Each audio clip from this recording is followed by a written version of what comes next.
Good morning, Ma'am Lopez. I am Jose Arigang and this is my topic, Cubism art.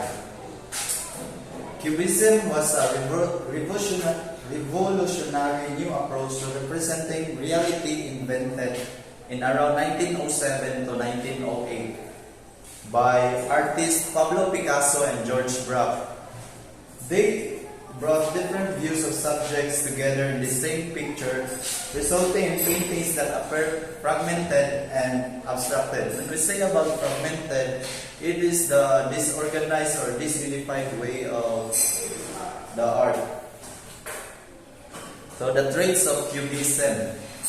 Four important characteristics of Cubism are the application of multiple perspectives, the use of geometric shapes, a monochromatic color palette, and a flattened picture plane.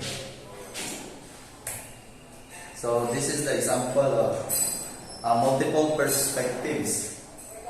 Cubists intended to depict the entire structure of objects and people in their paintings without using techniques such as perspective or graded shading to make them look realistic.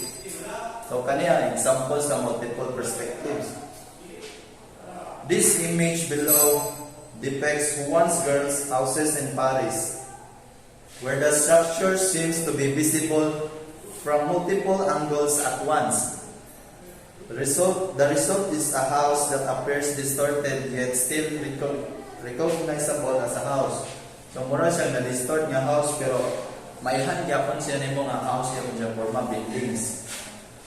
So the next example is geometric shapes. The Cubism, gamit po sila geometric shapes. Cube-like imagery as well as the other geometric forms like cones, spheres, and cylinders often appears in early Cubist painting and again later in the movement in Cubist sculptures. So one example sa geometric shapes nga ba? This image below depicts Pablo Picasso's painting called Girl with a Mandolin. So, where shades of brown and gray are apparent. So, brown and gray ang gigamit. And then, the next example is monochromatic color palette. Bright colors were not typically used in Cubist painting until much later in the movement. So,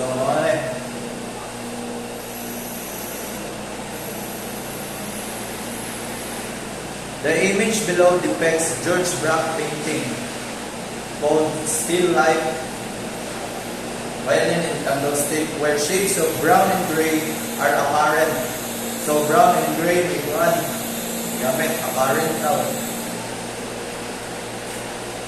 So the last example is the flattened picture plane.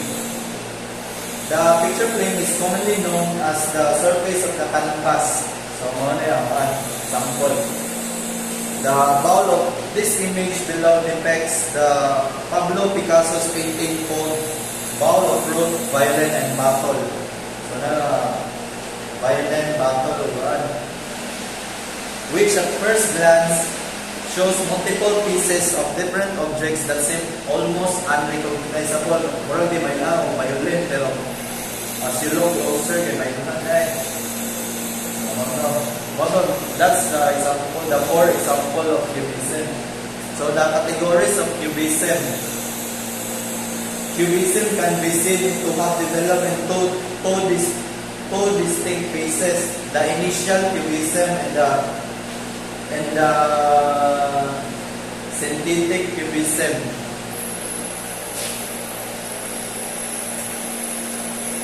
The movements of Cubism.